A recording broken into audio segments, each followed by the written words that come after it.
Okay, so we have Deborah Choi.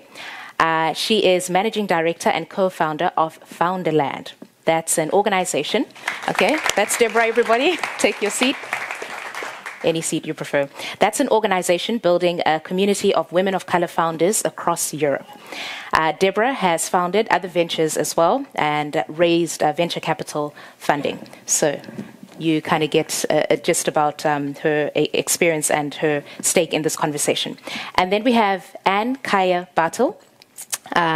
She is also a founder.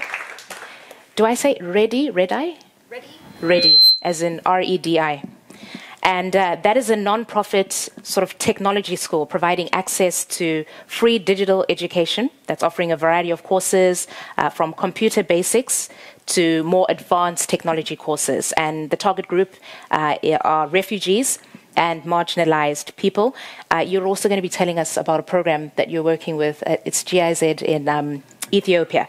This is a training initiative, training teachers who work in refugee settings with the necessary skills and knowledge to better address the specific needs of the children that they're teaching. And then we have Erick Yong. He is, also a round of applause for Erick. Not a basketball player anymore, used to be. But he is now the CEO and co-founder of GREENTEC Capital Partners. And what they do is they empower investments in Africa across a number of countries and sectors. Erick has helped develop GREENTEC Capital's investment approach, which combines funding with knowledge transfer and capacity building. He's a specialist in startups, in global strategy and business development. And last but not least is Claus Stäcker. There we go, round of applause. You have to do better than that. Claus is my boss.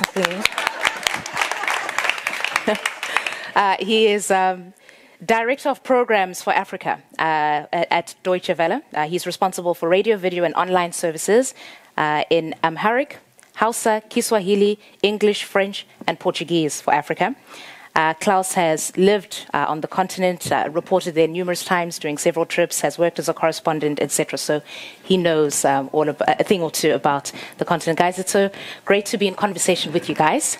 Deborah, let's perhaps start with you, right? Today is about people who identify problems in society and create the solutions for that. I know one thing that you're passionate about is diversity in leadership, right? These are young leaders. You are a young leader. Why is that so important to you that leadership is diverse? Thank you for that. And thank you for saying I'm a young leader. This is a nice way to start the morning for me. Good morning, everyone. It's so nice to be in this room today and to see so many leaders from the continent. I want to ask, where are my West African leaders? Woo! Okay, East Africa? In the house, of course. Southern Africa? Yes, Miss Zimbabwe. Central? Yes, and Northern? Hello. At the end of the day, what is beautiful about Africa is so many things, but particularly the diversity within the continent and across the continent, and also across the diaspora. When I talk about diverse leadership, I like to really focus on actually the topic of today, which is problem proximity. And how do we fund and capitalize the people that are closest to the most pressing issues in the world? Yeah. Why is that a fascination for me? So, if I had told Deborah of, say, 15 odd years ago that she would be sitting amongst African leaders, young African leaders in Germany, I would have laughed. Like, how? Make it make sense. What's this timeline? How's it going to happen? My family immigrated from Nigeria to the U.S., and like many immigrants, the message was work hard, study. It was not about leadership or becoming a leader.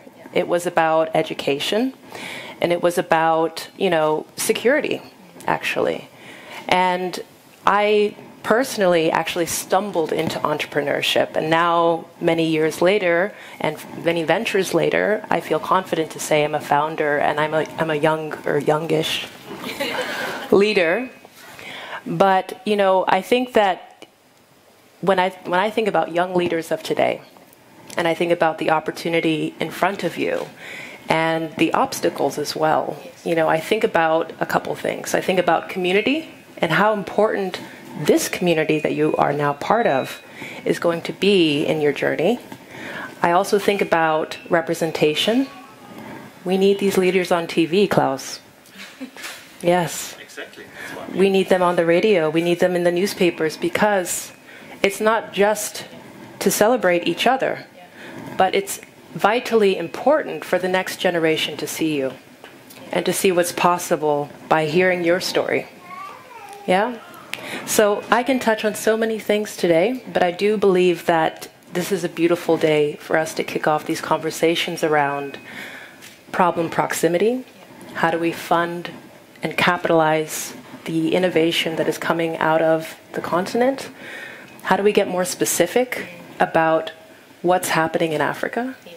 Because, for example, when we talk about, say, a European context, you know, the problems that, you know, Southern Europe is facing are in many ways meaningfully different from what Eastern Europe is facing and what needs to be funded in these different regions, right? And so, you know, let's get specific today and talk about the opportunities and the challenges at play. That's right. Claus, maybe I'll actually just bring you into the conversation right now, because we're talking about a continent where we're trying to move away from a certain narrative, and the media has a role to play in that. Earlier we were speaking and you were saying we're not quite activists as journalists, right? So we have to be able to establish that. But what would you be saying is the media's role as we now shape a new narrative of Africa? Exactly. I think it's a very thin line as a media representative. You know, I don't feel like an activist as an actor, but of course we have a duty to our listeners and spectators or users to deliver the entire picture, the whole picture. And very often, and we still notice that all the bad news are coming out of the continent and depressing us and so on. We get a somehow skew picture of the continent. And of course, we felt that very often for a long time. We have programs called like Africa on the Move, many years already. So we feel like we have to deliver the other side of the continent because whoever, and I don't have to lecture you here, we know there is such an incredible dynamic there. It's a young continent. 77% of the continent are younger than 35, and that leads me exactly to one of our programs that is very close to my heart. It's called the 77%. This is the platform for young people like you. And that's why you representing two things. One, you're the perfect hunting scheme for us as journalists, because this is the people you are representing, exactly the generation we want to reach. You are the multiplicators, you are the role models, you are the change makers of the future. Like Holger Lösch put it, it's up to your generation, unfortunately, to put all the weight to your shoulders, but it's like that. Programs like this can contribute a little bit just to support that. And if you see all the supporters of the programs, it looks like a logical alliance. But we as Deutsche Welle, I mean, we completely support the program, but in a different way, independently. Nobody will tell us how we report on you, but still we feel obliged to accompany you, to support your ideas, because you representing the innovation and the new spark. Yeah. Because very often when Germans, even including entrepreneurs, talk about Africa, they also only see the bad sides or the challenges or the obstacles. But then, yes, as Germans, we might be sophisticated, established in a way. I'm looking for the right words, but sometimes we also become a bit complacent. And I think with all the pressure that is there, you know, from the age gap that is there in Africa, from climate change, all the other challenges, there's an immense pressure for innovation. And I think as Germans, as Europeans, we can learn a lot. And I'm convinced most of the sparks will come out of Africa, not from Europe, not from the established, sophisticated, maybe complacent Germany. So forums like this could deliver something, and we as media representatives and people in charge like me, I feel obliged to support that and to accompany that in an independent way, of course. We will also report on your failures. Yeah, because we are the media and we have to be honest. But to Klaus's point, and this is why we've put your faces on the screens, right? It's to say, we want to tell your stories. This is about, and don't be surprised by that and get used to it, because that's where you guys belong, in a sense. But I want to come back to this program specifically and get to you, and if you can weigh in on just what you felt, because obviously you're from the European side, right? About a program like this and the benefit that it has in terms of the exchange with what would be your counterparts from Africa. So the worst question I can always get is, where do you come from? Because I get very confused. So my parents are Danish. I was raised in Norway. I've lived in 10 different countries. Wow. Amongst them also in South Africa. And I have a background in innovation, and sort of the key to innovation is diverse teams. Yes. And I've had the great opportunity to live in so many countries, and I know the value of diversity, coming back to your point as well. So for me, I really believe in the collective wisdom of getting diverse groups together. And when I'm mostly in Europe, this is also why I don't live in my home country, so-called home country in Denmark, because I honestly find it boring. Because I love diversity. I want to have different perspectives. I want my eyesight not to be like this, but to be like this. So I need this. And I love it. And so when I was asked to come here, and in general, when I work with my community, we teach about 5,500 people per year, and they come from 104 different countries. Wow. So that's my life, and this is what I want to build.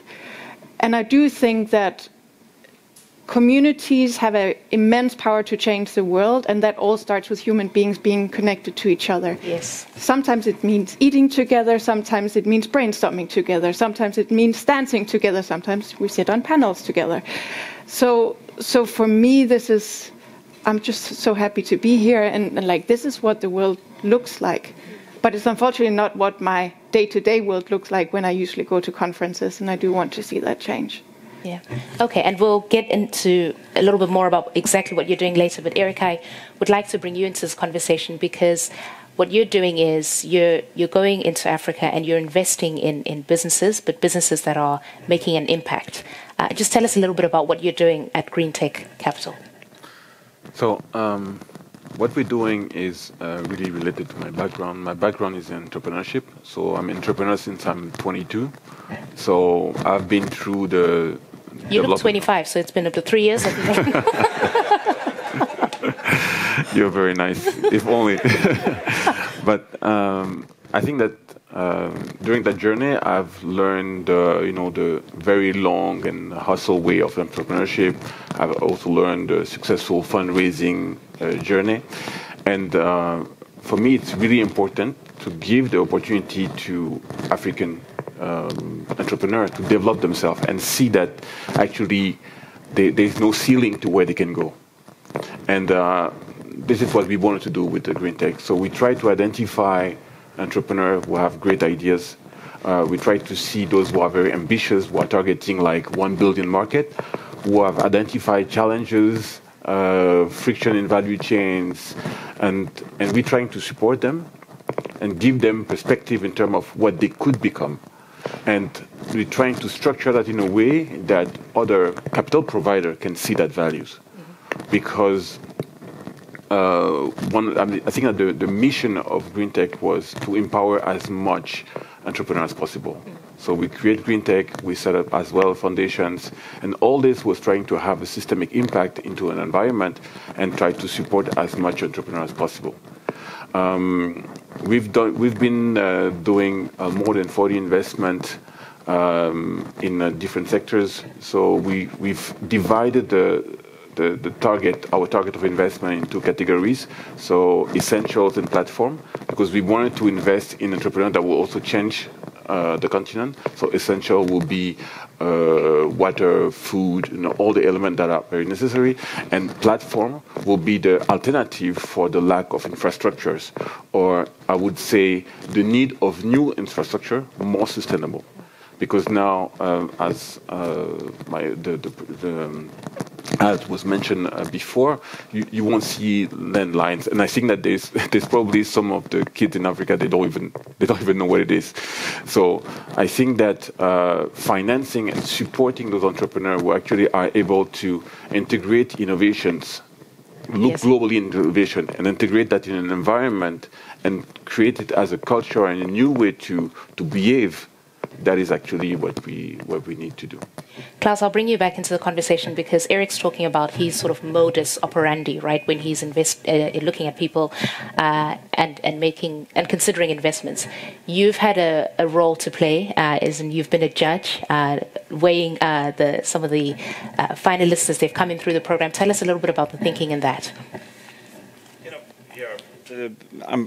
I think I'm not entitled to speak for the entire jury here, but for me, it was very encouraging to see that we have a focus on climate change, energy, and those kind of things, because this is key.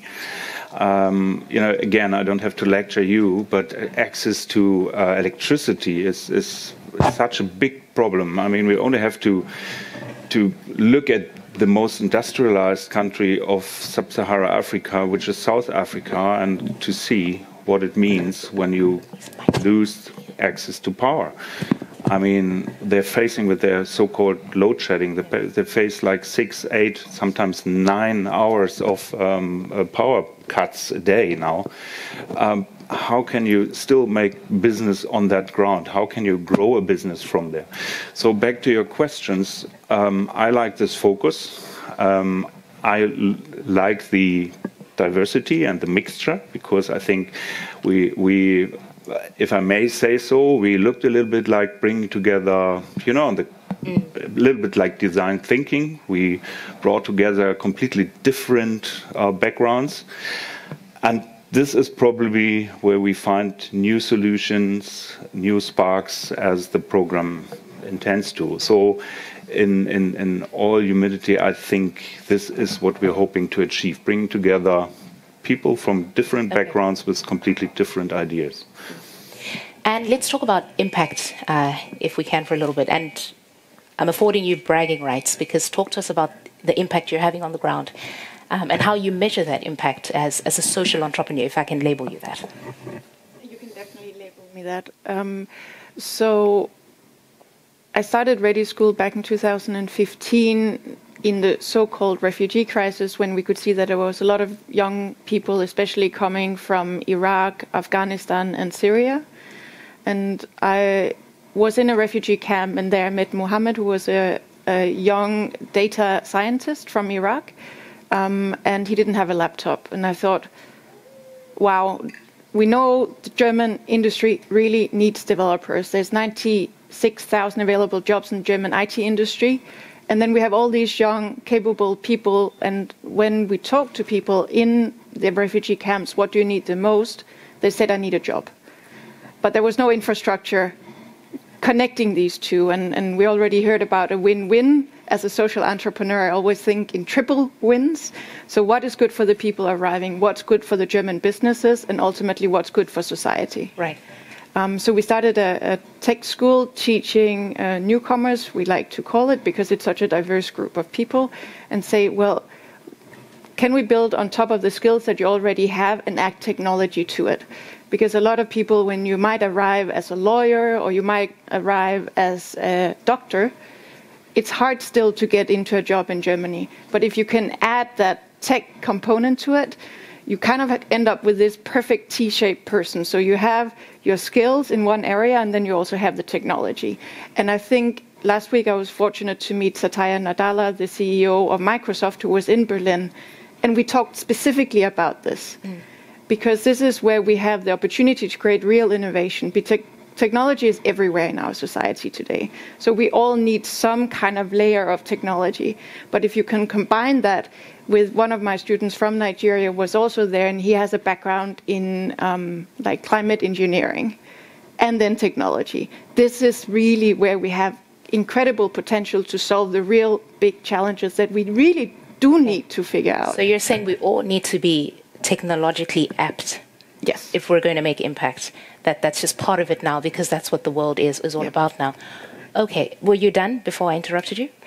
No. So we started, and it kept growing and kept growing. So we can see that 50% of our students are now working in full-time jobs in the tech industry. That's future-proof, and it's highly paid, and it's global, so you can move anywhere with your skills. Wow. And we have 60% women at a tech school, which for Germany is extremely good. Yeah, that's incredible. So this wasn't just helping people, this was empowering people. And thank you so much for that very real example. I'll come back to you, Deborah, because you have created a platform where you're bringing together women entrepreneurs in Europe. And boys, we're going to take a moment for the girls now, because this is important, and I think you can all understand why. Why is that important to bring women in business together, women like Deborah and others who are in the audience today? Thank you. Deborah. So, I'm going to start off by saying a couple numbers because I happen to like numbers and they can help to shape the story. So, Founderland is a relatively young organization. My co-founders and I began growing this community 2 years ago in 2020. We received financial backing from Google.org in 2021, and today we are a community of over 350 women of color entrepreneurs who are building across a wide diversity of verticals. Over 40 verticals are represented in our community.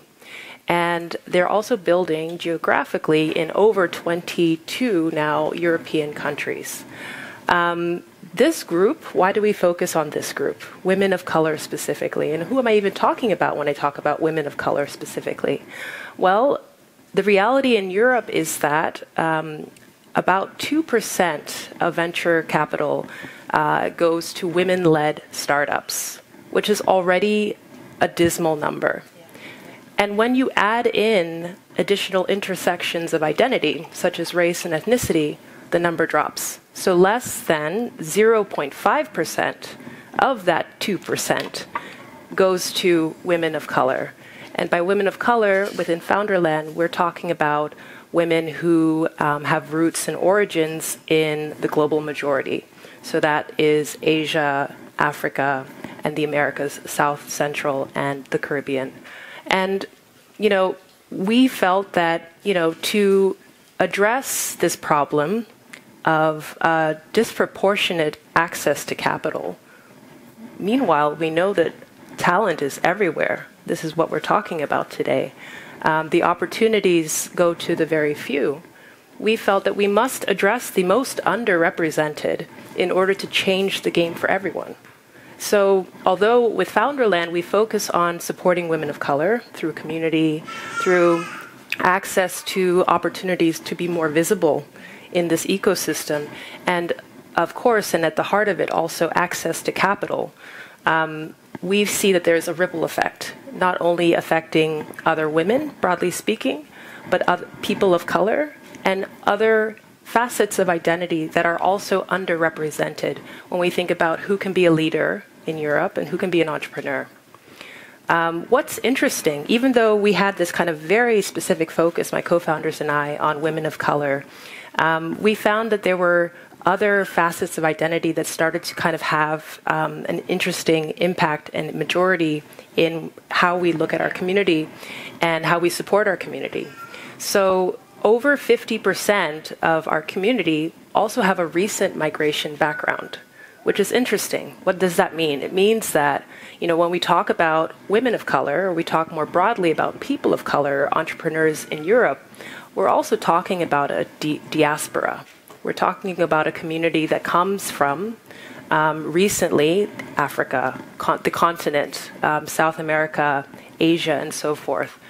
But what was also really interesting in what we're seeing in our community within Founderland is that 1 in 5 of the entrepreneurs in our community are building and growing impact-first companies and startups. Why is that?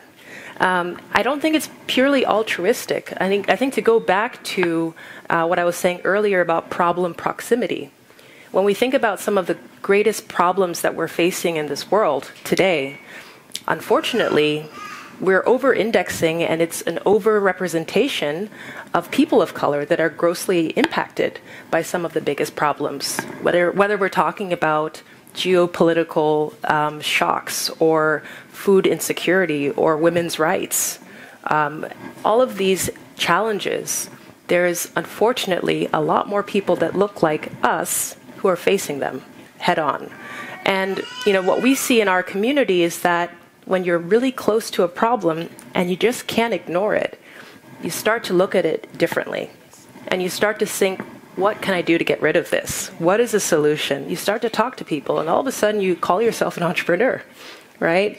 And, I think that what we're seeing within Founderland, this small community right now, just almost over 350 entrepreneurs, is a microcosm or micro kind of climate that is, representing what we're seeing at large.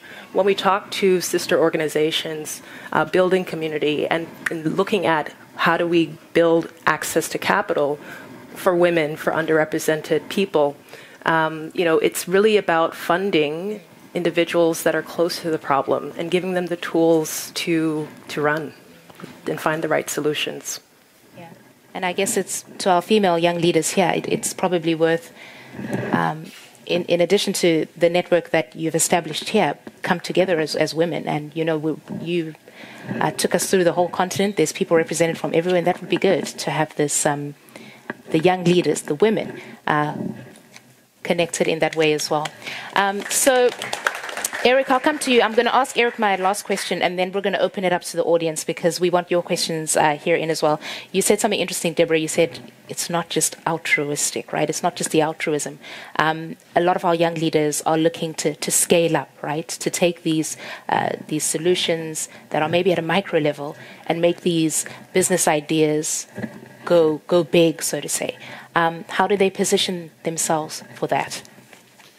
Well, I think that to be able to answer that question, how they position themselves, I think I have to go back to one comment that she mentioned and said that a lot of entrepreneurs, they start by building a business where there's impact.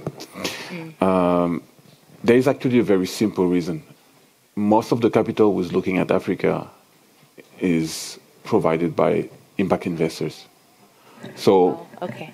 And because other large investors, usually they will have a very small allocations. But if they are anyway interested in the emerging market, then they will have a very small allocation that will target Africa, and they probably won't have the capacity to actually manage that allocation and probably outsource it to somebody else. So when you're an entrepreneur and you know that at some point you're going to need capital to grow your business, then what you do, you try to look at what kind of capital is available on the market. Yes.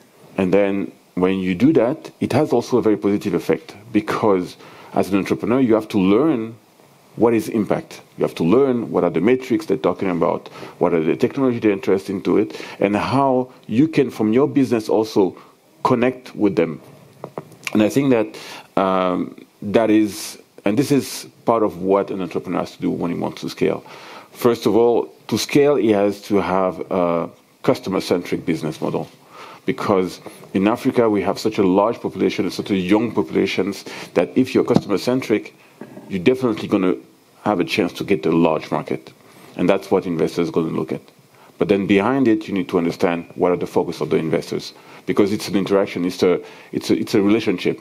And what we've seen now is that more and more investors that are in the continent, they're not talking about the difficulty to enter into a business, but the difficulty to run a business to support an entrepreneur on that journey. So an entrepreneur who wants to scale, he needs to have business-centric, customer-centric business, target a large market. I think she mentioned about technology, which is very critical because today to scale, you can with cheap cost scale okay? And also then understand what kind of capital is available. Yeah.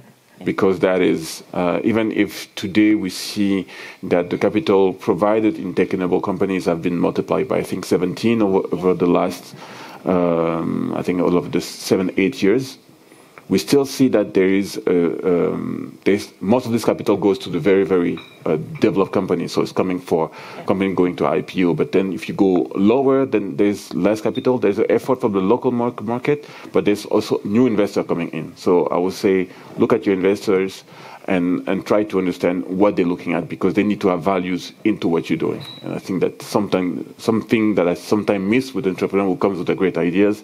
And then at some point you say, okay, I provide you capital. When are you going to give it back to me?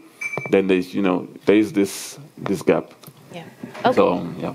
Okay, thanks very much for that. And with that, we can now open to the floor for questions. Can I just see by show of hand somebody who would like to ask a question? Okay, I see a hand there, and we will get a microphone to you. Is that right? Are we going to? Yes, we will. I see 2 hands. I saw this one first. We'll start here, and then we'll come to you, sir. Behind you. Sorry. Was somebody else here? Sorry. Yeah, and I see. Okay, cool. I think I should probably stand, right? Please. Okay, good morning. My name is Kontimi from Cameroon and from 3 East for Africa. I have a question to Erick Yong. And it's about how you communicate, as being a member of the diaspora, how you communicate with the Africans on the continent. Because, in the organization in which I am, we believe that the young change makers on the continent should be the ones to create the solutions and the change that they want to see on the continent. But most of the time when we talk to them, there is a challenge around having the credibility. Because the question becomes, well, you are African born and raised, but you're not here. So how do you come from abroad and tell us that we have to be the ones to create a change we want to see here and, go through all these different challenges? So since you work with a lot of entrepreneurs on the continent, I would just like to know how you deal with that. Okay, thanks.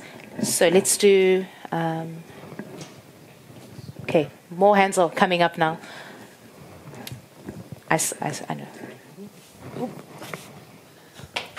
So Erick, you've noted that one. My name is Beatrice Dosa, and I'm from Ghana. My question is to Mr. Claus and also to you, Deborah. I want to find out if the DWTV has a system of collaborating between Africans and Germans, more about a cultural exchange, highlighting more about the cultural value of Africans, because I believe it's very important for entrepreneurs if we want to reach the German market, for the Germans to be able to understand the stories behind our products that we want to use to enter into the German market. And I also want to throw the same question to you. In terms of the diaspora community, how do we entrepreneurs present our African culture and our stories to the diasporans? Because even though they may, African diasporans may see their relations or history from Africa, sometimes they are disconnected. How do we bring these stories to them so that they can relate with what the products we are bringing to them? Okay. Thank you. And then just to the lady next to you, and then we'll do that as a final, and then we'll do another round. Hello, everyone. My name is Manel Barghewi from Tunis, Tunisia, North Africa. My question goes to Mr. Claus. I'm curious to know, how are you making your media inclusive and introduced to deaf culture and deaf community in Germany, importantly? Yeah. So this is my question. Fantastic. So guys, let's do those quickly. Erick, you can go first. To communicate with the local entrepreneurs, so what we've done, we've tried to understand how we can actually aggregate the knowledge and make it available. So one of the things that we've done, we create a digital platform to allow them to interact with investor and actors of the ecosystem. Because what we see also in the continent is that if you have entrepreneurs who are in Nigeria, they will have a different background than entrepreneurs who are in DRC. And so we've done that, and we've created a community that we call Axon Community, where basically we have asked different organizations to express themselves on the knowledge and share the knowledge. And we've created that and make that knowledge available on the platform so that people from different communities can actually get the best of each. And then we try to make it as much as possible to entrepreneurs on the continent so that they can actually get that knowledge and then develop themselves and interact with their peers. Yeah, thank you for the question. How do we do that? First of all, we have like 400 media partners on the ground, on the continent. So I think there's a lot of exchange going on. The other thing is we create a platform, and once again, I want to mention that program, the 77%, is on social media, it's on Facebook, it's on YouTube, and it's on TV. So our global platform might be DW News, and with the program, half-an-hour program, the 77%, you also get a bigger access. It's not entirely focused on business, so it's about people with ideas, innovations, whatever, also on social environments, change makers in the best way. So it's not a product opportunity. Probably we should talk afterwards, and a new format idea comes out of that. But this is the platform we can offer and how we communicate with people on the ground. The other question that was, I remember your project and your background with deaf people. As Deutsche Welle, we have signed, and that's obligatory in Germany, we have signed an agreement to give access, a barrier-free access to handicapped people with challenges, including deaf people. It comes with a bit of technical challenges. It basically starts with subtitles, but we are in the process. We are not the fastest on Earth, I think, but we will have to do that, and we are in the process to subtitle videos, things like that. Thank you. And Deborah, there was the disconnected diaspora, I think it was, yeah. Yeah, it's a really good question. And what we're seeing, at least anecdotally from our community or within our community, is that there are some founders in our community who have, for example, operating teams or a full operating business on the ground, on the continent, and maybe the founder or the leadership is partly based in Europe. That's the case for actually a few of the founders in our community.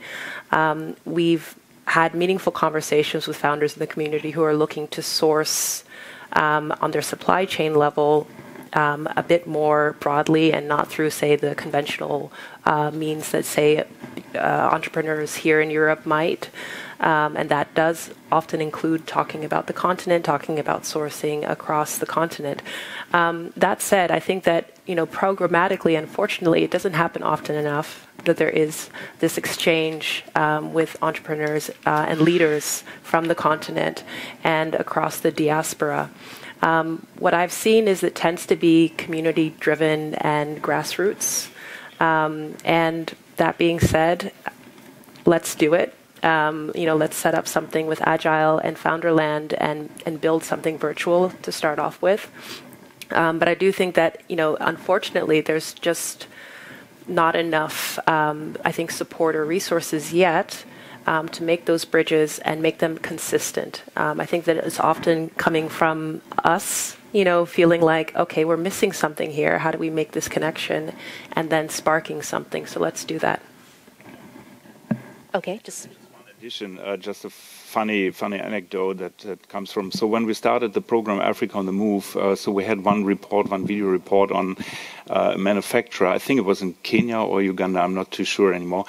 They were manufacturing farm fences out of recycled material. A very small story, in fact. But we got requests from everywhere. Where can I order them? Just give me the address and give me the contact. So we found ourselves in a new role as facilitator or whatever, networking. So we are not supposed to do that, but it was a nice side effect. So yes, we networked and gave them the contacts. I don't know what came out of it, but probably new order books, for that little entrepreneur there.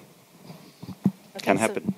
Thanks for that. We'll do another round. So 1, 2, 3. Oh no, the hands are popping. Okay, but keep your questions short and sharp, and they will also do that with the answers. Okay.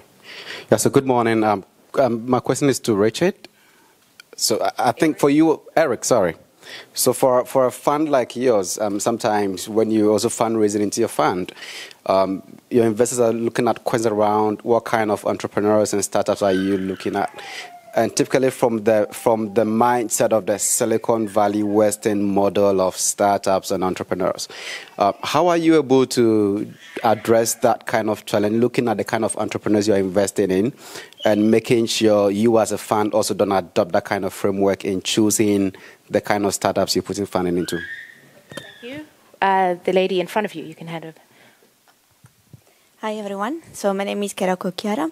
I am the co-founder of the Space Economy Academy, and the space economy uses space infrastructure to help other traditional fields like agriculture, medicine, energy, anything really. And I have a question for both Erick and Claus.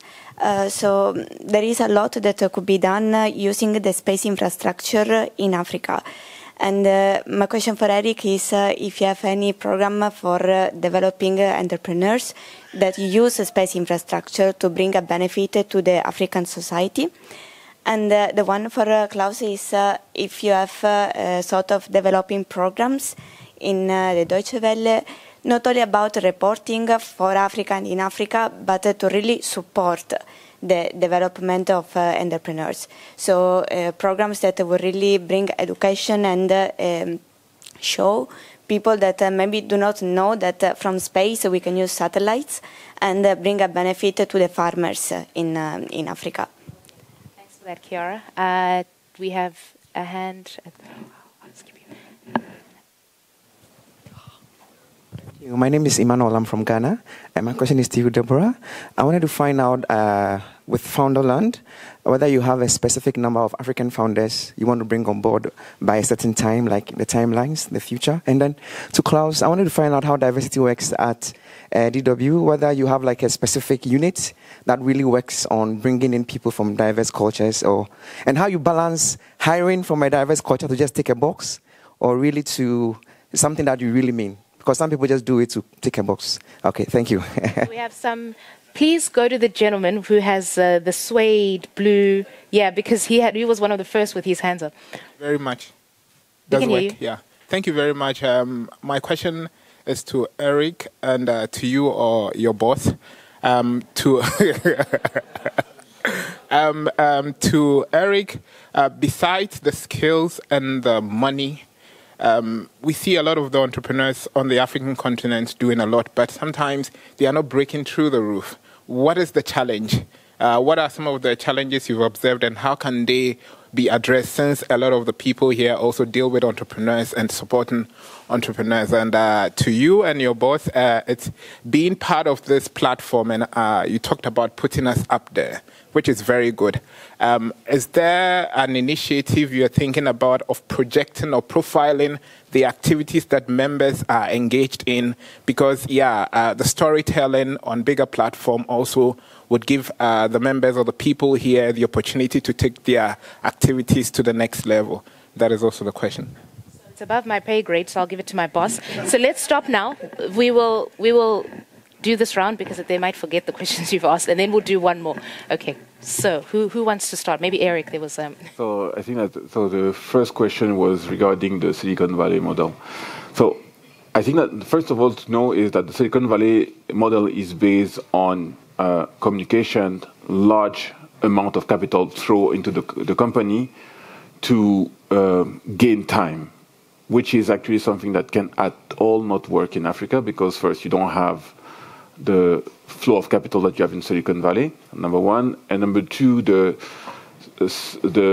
distribution of information in Africa is not as structured in the US. So even if you have a large market, you can see that we have a large market, large populations, but not you cannot actually reach your customer as easy as in the US. So therefore, I don't follow that. I don't follow that perspective, and I don't think that works. And I think that few funds are actually doing, and even more now, because now that we're going into an economic crisis, most of the investors are looking now, are becoming more conservative and are looking at what's your burn rate, how much can you survive, etc. You know, like trying to look at downside protection rather to look at, oh, in the future it's going to be bright. So that's one thing for your question. Then after the lady said the question about the space and infrastructure. So I think it's much more complicated. It's much more complicated in Africa. I don't know if there is a program around it. I think that probably because I know GIZ, they have so many programs in different areas that I think you have a good chance to investigate there and see if there's any program that will match this one. What we do usually with GIZ is that when they have a program, that they come to us and then we discuss in terms of how we can contribute with our expertise in entrepreneurship to bring forward that program. So that will be the context where we will intervene in that case.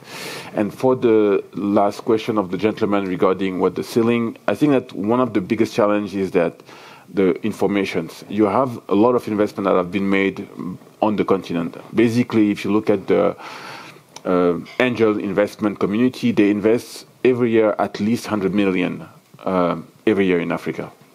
And what's happening is that all those investments, those are not really documented. For example, all the work that is done post-investment is not documented. So the challenge is when you are large investors out of Africa, you need to have data, you need to have information to understand, okay, what have happened, what have been done, how did they support this entrepreneur, what kind of entrepreneur has been developing and which path they had, and how they got to exit. And I'm not talking only about the IPO exit, but you have investment round, for example, going to Series B where they are oversubscribed, and then what they say, they clean up, as they say, the cap table and give capital back to the angel investors. So all those informations, unfortunately, are not today documented, would limit the arrival of additional capital, and which also limit the chances for those who could actually receive that capital to develop. So what we decided to do now is to develop a section that will bring, I would say, portfolio management support to investors that have invested in African startups and that don't have the time or the knowledge to do that. Because when we do that, we are able to track and monitor the progress of the companies, understand how those progress are connected to their fundraising, and then build information for others. So that's basically... Yeah. So Deborah and then Claus, if you could do it quickly so that we can just do one more. Absolutely. To be quick, I mean, I think for Founderland, when we think about our growth, we started with the hypothesis that there's power and opportunity in numbers. And what we've observed in the last 2 years is that has been true.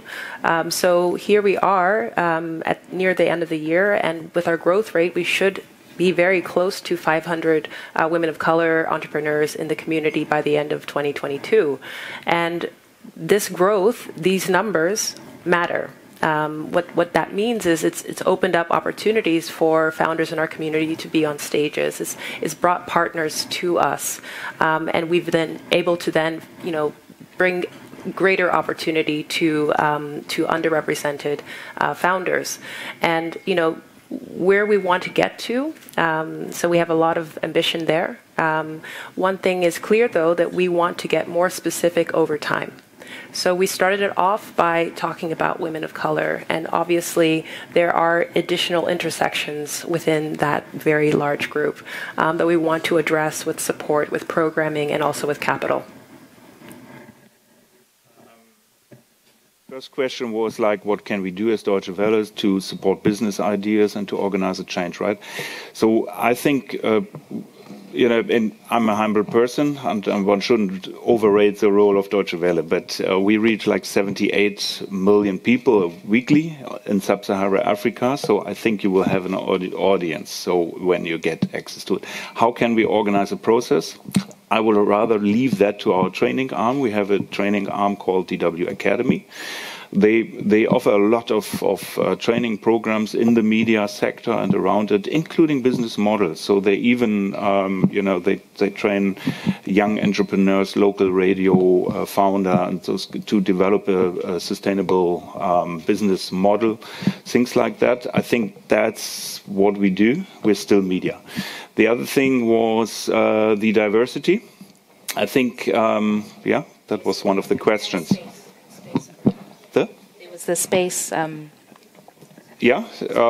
Okay, probably we can talk later then we don't have to hold on the entire discussion. The other one was about diversity. Yes, I'm a white person, so it can happen that you bump into a white boss at Deutsche Welle. We're still a German entrepreneur, company, but we have, I would guess, within our departments, we have more than 90% are Africans or African origins. We have all kinds of identities, mixed ones.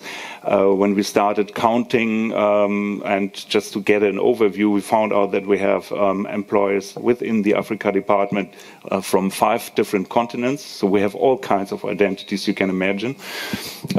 We have 240 correspondents on the ground, and 95% of them are African, original African.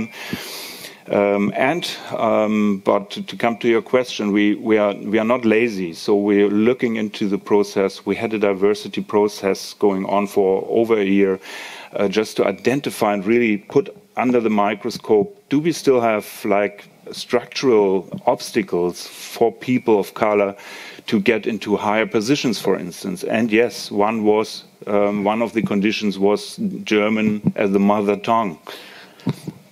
Difficult, so as an international, more and more, English also speaking, company, so we could change that, and we loosened that fact, so you can become a head of a department now without being natural born fluent German speaking. This is one of the changes we have, but diversity for me, it is a core value of Deutsche Welle. I mean, this is just a must and a give. And it's also a gift. That was one of the main reasons I joined Deutsche Welle 10 years before. So without that, we wouldn't gain anything. Okay, so let's do. We can't possibly. Okay, but we have to do it very quickly. I'm trying to get all of you in. And because remember, we have another session with the presentations of the winners, right? So we can do it, it's possible, but we then have to be very short and sharp. So get straight to the question. Where's the microphone?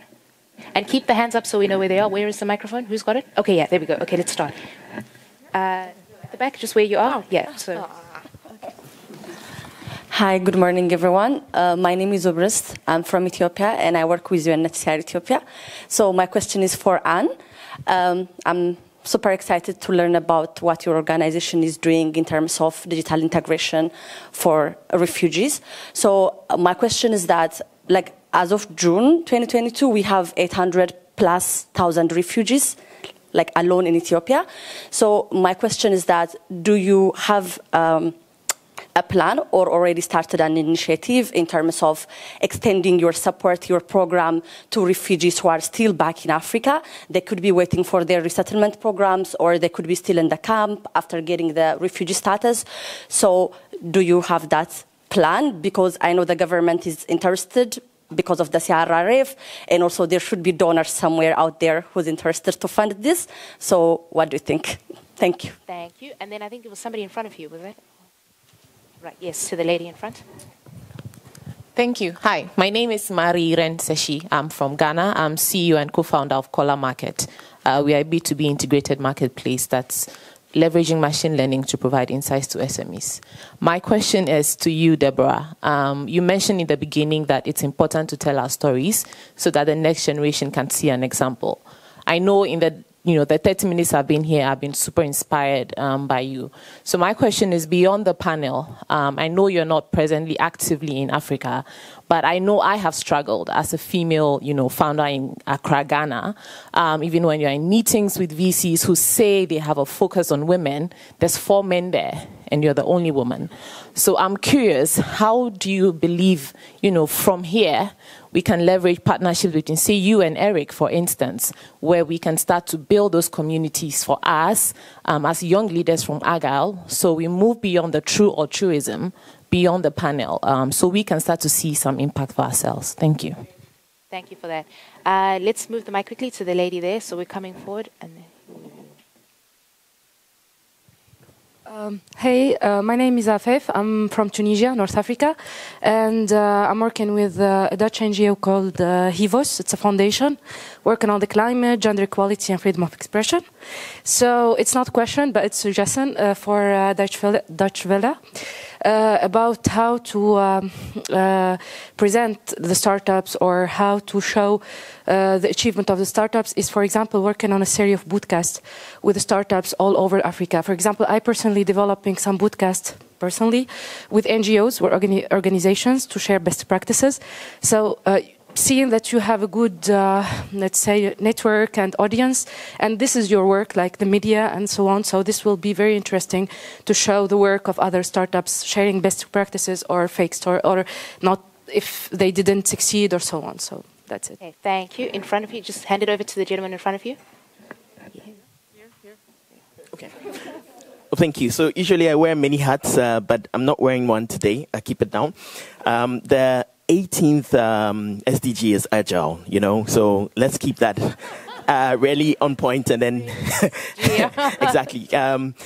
So personally, right, I know that there are lots of things that could be said and should be said, but within the context of this conversation right now, what I'm more interested in is a question around how do we ensure that when we are defining young leaders, we really know exactly who we are talking about. Is it age? Is it status? Is it class? What really are we saying? And that's generally for the panel, whoever want to take it up. But then also I'd like to take a swing at, thankfully, Holger, who is right in front, because in his welcome presentation, he made very, very positive statements. And I just want to touch on it because of the role he has, and maybe in his wrap-up or closing remarks, he might speak to it. The issue around governments of Africa, who are sometimes really missing from all these conversations, is a concern. I'm just wondering, and just like you said, if you look at the sponsors, I mean, technically you don't have any. But clearly the question is, how do we ensure that even aside the governments that are not represented sometimes, the German institutions also understand and have a key role to play? Because, for example, people applied here for Schengen visas. And to a large extent, even when you're speaking to the counselors, they think, hey, why are you going to Germany? And then they give you a 5-day exact visa when it's economic cooperation you're looking at doing. So the question really is, how do we ensure that really the impact that is going on is not that which stays within small circles, but really can have that magnitude that it needs to be had? Thank you. Enoch. Okay. Good morning, everyone. My name is Calvin and I'm from Ghana. I'm the founder of NASPA. So what we do is we're disrupting the global car wash industry through commercial car wash digitization and green innovation. So mine is a proposition to Claus. I think you're still figuring out how you can kind of like breach the question that has to do with the ladies, knowledge sharing platform. Would you consider a proposition that has to do with like a setup talk show that would create a global business startup innovation knowledge sharing village, like a platform where we can have a live talk show on the DWTV where we can host the 78 million people to discuss the most pressing issue that has to deal with startups and, issues like that. And also to touch on diversity with you, Anne. Also, we can also partner with Anne, bring in people of color, women of color, to come and also tell their stories, the failures and success stories. Because I believe that there are people in sub-Saharan Africans who have got brilliant stories to tell, but they ain't got the platform. So I'd want to, have a meeting after here on that to discuss further. Thank you. Kelvin,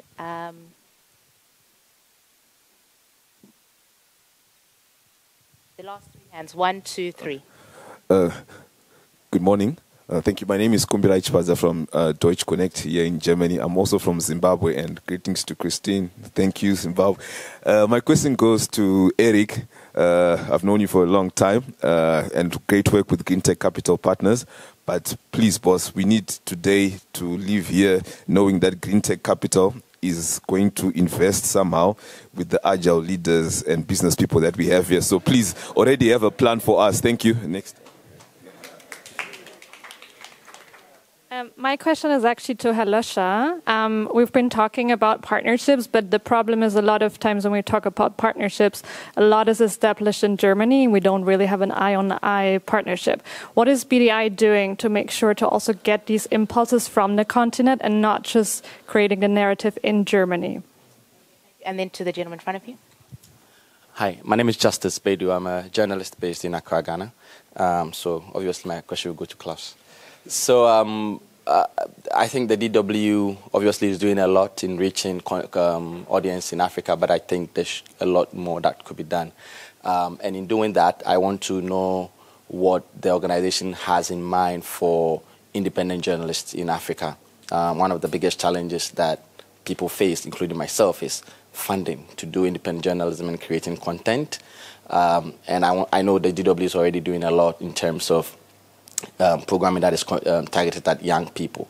But are you planning on any programming or funding opportunities that would support independent journalists and content creators to produce stuff about young people, entrepreneurs, and business in Africa? Thank you, Justice. Okay, so guys, let's do this very quickly, and we'll start with you.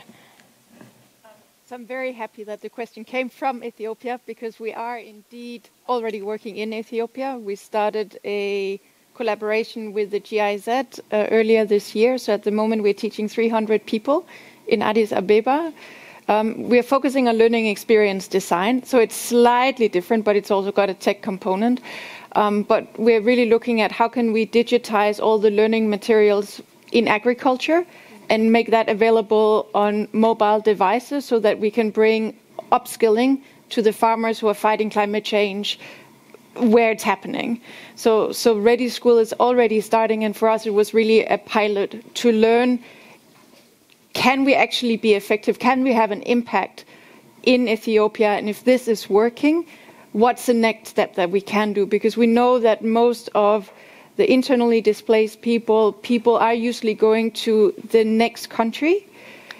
So Europe, yes, we have challenges with refugees and integration, but it's very much more so on the African continent. So ReDi School also this year started what we call ReDi in cyberspace. So it's a virtual school. And I have already students who might be sitting in Munich and in Berlin, but why couldn't they be sitting in Munich, Berlin, Addis Ababa, and so on and so forth? Because we're meeting in the cloud. And digital skills we usually teach in English, so why don't we do all of that together? And also create jobs, because we do work with the likes of Amazon, Microsoft. We know the German businesses really, really need developers, so why don't we create new opportunities for everyone? So yes, we will continue for sure, and I look forward to talking. Klaus, you had quite a few. Quite a few Some questions, of them were so I try to make it suggestions. very short. So I take the talk show idea with me, definitely, but we will start today with the 77% street debate outside, so please join us. The other thing was the podcast idea. Also, not so new. We have that in mind. We still have to sharpen the focus, but it is in the planning, something like that. So it's probably too early to announce anything, but the idea is there, and I feel supported by you. This third question was independent journalists. In the way we are constructed, we don't have extra money for independent journalists, but we work with a lot independent journalists on the ground, so we can always talk like a role, a new series, whatever, a new project. So I'm always open for ideas. Basically, we have partnerships with media companies. Like in Ghana, it's a multimedia TV and Joy News, and so we have other partners in Ghana. I think City TV is also one recently. So that's the way we work. I assume we can't really solve the financial problems of independent journalists, but we can always talk on concrete projects we work on, and then, of course, we pay. Erick? For me, that was not a question, that was a suggestion. So,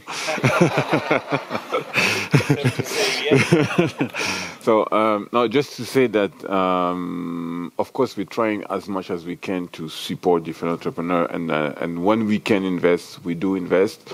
Otherwise, we also have GREENTEC Capital Africa Foundations, where we bring other kind of supports to entrepreneurs. So, whatever the countries, we are always happy to look at the information, and then we take decision from there. Deborah? Try to be fast. So on an EU level, to talk about women entrepreneurs, 52% of the population in the EU are women, but only 30% of business owners and entrepreneurs in EU are women. And it's not because we lack ideas, of course, right? And, I talk about the EU, but this is a problem that is a global one. This access to support, capital, resources, and community to enable women to take an idea and run with it. And I don't have the solution, but I do think that there is, the starting point, the spark is to find that community or to build it. And to at least start having the conversations. From there, you find the meaningful strategies and tactics to help you get to your goal, and it's always a personal one. I love the question about who gets to be a leader, and I'll speak from my own experience. With my first startup, which I started in my dorm room, when I was a young leader, I struggled to call myself a leader or an entrepreneur. I was doing something with friends. We didn't even call ourselves founders because I was waiting for an external anointment of this title. And it never came. I realized with time and with mentorship, really, that I had to first say yes to myself and say that I was a leader and then figure out how to grow into that and figure out what my unique kind of ID as a leader would be. And it is a continuously changing one. So I do think that, we have to first say yes to ourselves, that we are leaders and we are entrepreneurs. Okay. Holger? The last 10 minutes for me. No. Well, what is BDI doing? Of course, we're talking a lot. Well, we have a department which has a very special focus on Africa. Cooperation with Africa. We have a partnership with the East African Business Alliance. So I was in Tanzania in 2019 on a conference there. We have the Sub-Sahara Africa Regional Initiative. So we match both parts, and we have a Near and Middle East initiative where Morocco and North Africa is involved. So we having networks from business people for all of these regions. So that's a very strong work coming together. But then, of course, it's about building positions. And so we did a paper, I don't know how long ago this was, about a huge paper about Africa as a continent of chances. And so this is something we discuss with the government, and there are very close relationships with the German government. To be honest, I made a few experiences in discussions with African politicians back in Tanzania. So I actually didn't want to discuss that long about colonialism, instead about future. But this is probably what you mentioned. But with all of these initiatives, I think we keep up a dialogue. But of course, this should be more. And this, of course, is an example for going in a very special segment for this. Okay, so let's leave it here for now, and thank you for ending off on that note for us. Holger Lösch, thanks, guys. It's always the case. There's never enough time, but I do want to thank the speakers up front here. Deborah Choi, thanks very much, and Kjaer Bathel, Erick, Yong, and Claus Stäcker. Thanks so much. Thank you very much.